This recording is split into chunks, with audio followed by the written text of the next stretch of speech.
Kedua, aset tetap atau kendaraan bangunan.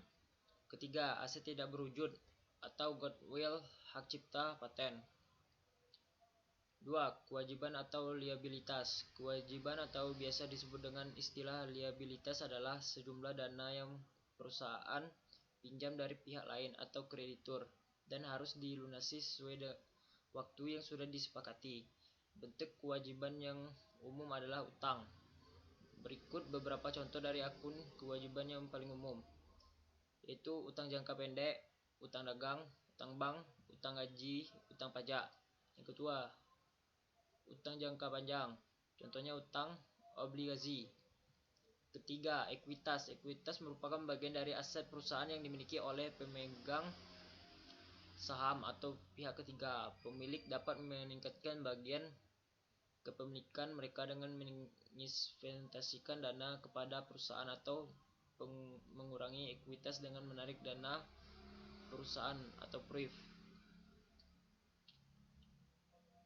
Unsur-unsur yang terdapat dalam rumus persamaan akuntansi.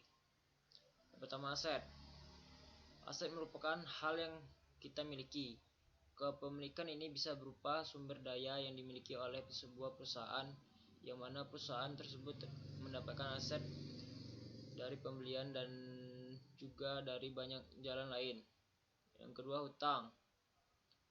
Hal ini adalah salah satu hal yang berhubungan langsung dengan aset perusahaan. Hutang ini adalah kewajiban dasar yang harus dipenuhi dan dibayarkan. 3. Pref. Pref ini hampir sama seperti hutang, tetapi dalam skala penggunaan pribadi. Pref ini biasanya digunakan oleh orang-orang dalam perusahaan yang menginginkan bantuan dana. Nah, sejarah. Yang pertama, menurut para ahli ekonomi, konon akuntansi atau kegiatan mencatat transaksi keuangan ini telah ada sejak ditemukannya uang sebagai alat tukar atau pembayaran yang sah. Kedua, mula-mula bentuk pencatatan ini dilakukan di lempengan tanah liat, lantas berganti ke daun lontar, dan akhirnya setelah ditemukan kertas, segala bentuk aktivitas tulis-menulis dilakukan di atas kertas, termasuk akuntansi. Ketiga, naskah tertua terkait aktivitas akuntansi kuno di masa lampau yang bisa ditemukan berasal dari peradaban Babilonia pada tahun 3600 sebelum Masehi. Tentunya aktivitas pencatatan transaksi keuangan tersebut terus berkembang hingga menuju bentuk akuntansi modern. 4. Evolusi ini dimulai sejak diketemukannya sistem pembukaan ganda atau double entry, yakni pencatatan seluruh transaksi dalam dua aspek, debit dan kredit, dan keduanya harus selalu dalam keadaan seimbang atau angkanya sama.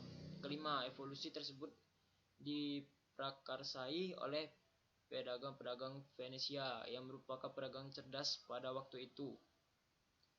Baiklah, sekian, terima kasih atas penjelasan tentang materi persamaan dasar akuntansi.